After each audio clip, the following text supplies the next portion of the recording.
Hi everybody, Rad Mom here. Welcome back to the channel, where today we have something a little bit different. Today we have somebody new on the channel whose content I have enjoyed for a while, but may be unfamiliar to some of you. Today on the channel we have River. I applaud her stance. Let's just cut straight to it. I applaud the stance of J.K. Rowling. His channel, and I did say his, I am not misgendering anybody today. What you're seeing here is a classic queen. Bicycle. No. A queen of the classic style.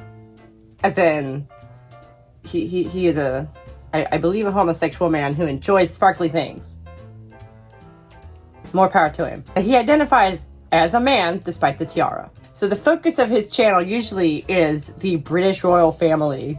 And he has taken a little detour into our little avenue today because he wanted to talk about J.K. Rowling. River gets it, actually. This is a really good example of different starting points, different perspectives leading to very different conclusions from the same fact.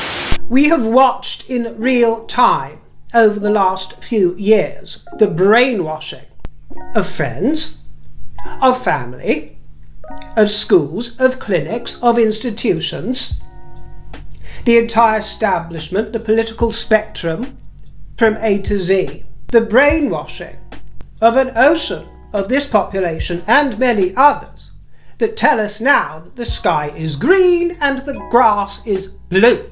Nothing I've seen exemplifies and illustrates this delusion with such vividity as the case of Daniel Radcliffe.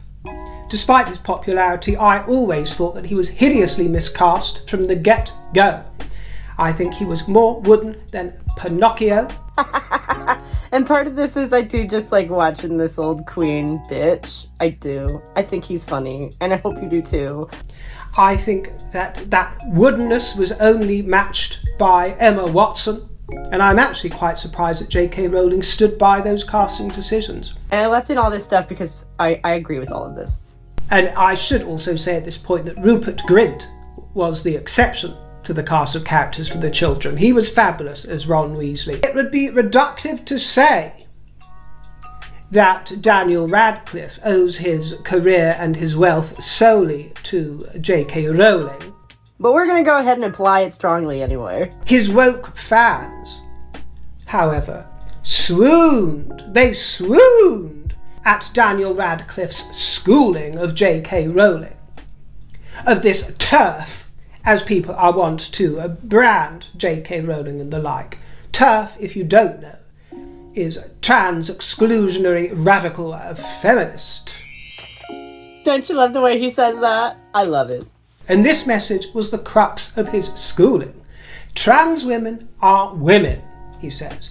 Any statement to the contrary erases the identity and dignity of transgender people.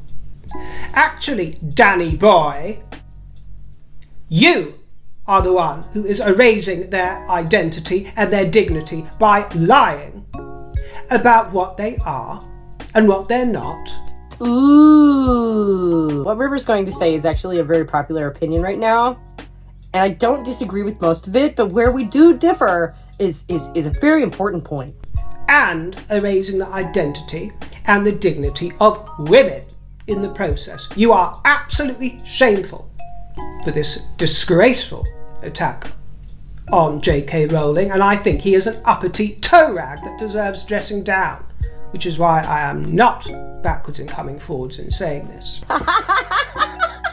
He is entitled to these views, by the way. What I am complaining about is the fact that he made this statement in response to the words of J.K. Rowling and apologised on her behalf.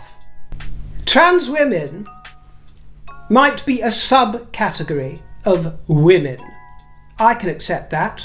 I cannot accept that. And I can accept that trans women live as if they are a woman. Totally.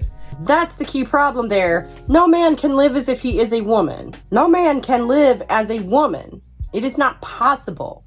They do not know how. They are not physically capable of it. You can live pretending to be a woman and have everyone around you go along with it, but there is no way for a physically male person to live as a woman. That is not possible. And my personal choice although I don't expect everybody else to go along with my personal choice. Thank you, right? My personal choice would be to honour the pronouns a trans woman or trans man prefers to go by. Well, obviously, that's called manners. I am not just going around picking fights with people I meet in the street. That would be insane. He or she. I'm not into all this them nonsense. Why draw the line there? Are you implying some sort of material limitation to identity, River? I don't mind indulging a fantasy and going along with he or she. I do mind indulging the fantasy. I do. I think it's unhealthy for the trans person in question. If you have to indulge a fantasy in order to interact with someone, that person is unwell. And that's called enabling. But I'm not into them. I'm not calling and reducing anybody or exalting anybody to them. My dear, take your pick, he or she. And if you're going to go along with she, I don't expect you to have a great big beard hanging down here and a big bulge in your leggings. Why not?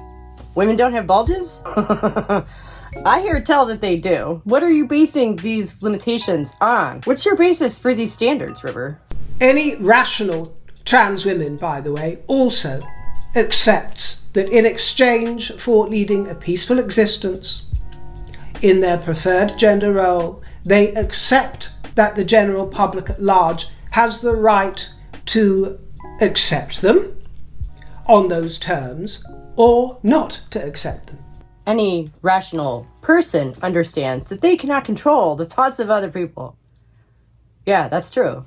But most people, including trans women, distinguish between men masquerading as women and women, the separate category. United States law does not. Trans women are not women. Wait a minute, what happened to subcategories? Women are women, men are men. Trans women are also men, but they are also trans women. What? And deserve the respect and dignity that most of us would give them by allowing them to live their lives that way. What does that mean? Everyone deserves to live a dignified life. That's not an issue here. But what does this mean? That they should be allowed to live that way? As pretending to be women? No, that's delusional, and I don't think that's healthy. But it shouldn't be forced upon anybody by law to go along with that indulgence. And it's this exact kind of prevarication that has enabled this very thing. In the UK, where you live, and here in the United States, and Canada, and Australia, and various other Western countries. Okay? This kind of verbal sleight of hand is exactly how this garbage happened. And if any gender dysphoric man is too fragile to face up to this basic truth, then they are quite simply not psychologically stable enough to make any kind of irrevocable transition. That sounds reasonable, but let's hear that again. If any gender dysphoric man is too fragile to face up to this basic truth, then they are quite simply not psychologically stable enough to make any kind of irrevocable transition. Admit transition isn't actually possible, or you don't get to transition. What? This illustrates the contradiction at the heart of all of this. Drop your delusion before we'll enable your delusion. There has got to be a better way. Wherever you go, there you are. Whether you're fantasizing about escaping to some secluded glen and living your life in the woods, once you get there, my dear, you'll still find yourself there, and you won't be able to escape from that. So you've got to sort yourself out. Do you know what I mean, my dear? I sure do. Wherever you go, whether it's here, Australia, or the moon, there you are. Inescapable. And you've got to get your head around that when you are facing these gender issues. If I sound cold-hearted, nobody knows better than I the challenges that gender dysphoria can bring and the challenges that gender roles play. I'm not saying that I know better than him necessarily in any respect other than the woman's perspective in all of this. I can assure you, I totally understand why some people transition. Me too. And I totally support that decision. But that's why I can't. I believe that they should be able to live in dignity and in good health of body and mind and spirit. Of course they should get to live in dignity and health. You and I differ very much on what that would look like. There are so many other options that don't involve irrevocable bodily modification, River. But not at the expense of truth. transition is a denial of truth inherently, which is why we should be focusing on solutions besides this. It is saying, yes, you do feel wrong, and you need medical attention for it. Daniel Radcliffe apologized in this statement on J.K. Rowling's behalf, on her behalf. This is what still exercises me. It sure does. To all the people who now feel that their experience of the books has been tarnished or diminished, I am deeply sorry for the pain these comments have caused you. This makes me furious. This is deeply ingracious. How dare you, Daniel Radcliffe? How dare you? And I could understand him biting the hand that feeds him as he did, if he was making some sort of great stellar point in opposition to something abhorrent that J.K. Rowling had uttered. But all she had uttered were the words that the vast majority of the population agree with. So, why does this matter? Because in language we are dealing with the building blocks of society, my dear, and of civility and of sophistication. It is in the language. And I have no objection to feeding the fantasy. But you just described the objection. The culture is in the language, and we need to safeguard that. Words mean things, and that's important. I have great sympathy and compassion for gender dysphoria, as I say. Like, same. That's why I don't think living in denial is good for them. That's how I'm so certain that it's not. And the likes of Daniel Radcliffe actually insinuate, by saying what they do, that it is shameful, by not admitting the truth. That's true. And that's a point I don't hear much. Under the guise of caring. They're so caring that they're gonna lie to you through their teeth. Because don't get it twisted. Daniel Radcliffe knows. He knows the truth. How is indulging the fantasy that any man can live as a woman any better? And as I say, it's a question of civility. No decent person nowadays really wants to go around branding trans women men as if it is some form of merriment and amusement. I hate to say this, but I don't do this for fun.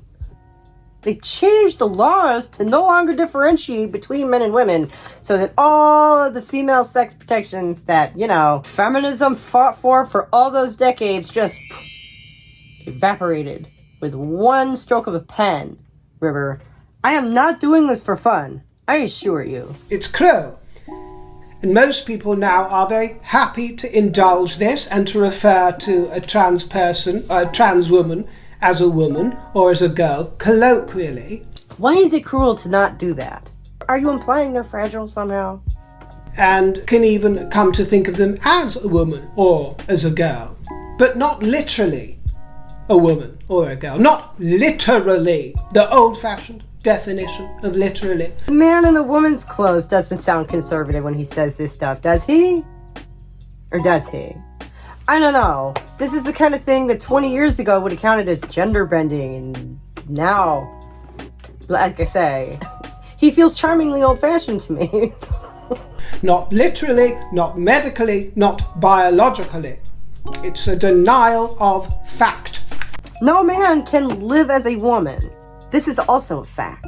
Denying this one bothers you less, because as a man, the absurdity of this idea does not appear to slap you across the face the way it does me, a woman. I implore you, listen to J.K. Rowling. Her feet are planted firmly in the right spot, in the material reality that does not change, no matter what stories we tell ourselves about it. I wanted to have a little more fun this week. I wanted to spend some time with somebody I don't loathe. Last week was ContraPoints, and boy, I just got so tired of that guy. It's funny because River is not in a totally different ballpark, is he? I find him so much less grating than ContraPoints because it feels so much more playful and ironically, therefore, so much more genuine, in my opinion. This is a very popular opinion that he has stated, and I just don't think it's still wishy-washy linguistically, and it doesn't solve anything. We gotta stick with reality, guys. Sorry. I love you, River, in case you ever see this. Come back at the top of the hour for the live stream and discussion, where we always keep it lively, and right back here next week for a brand new video, and I will see y'all then. Thanks a lot. Bye.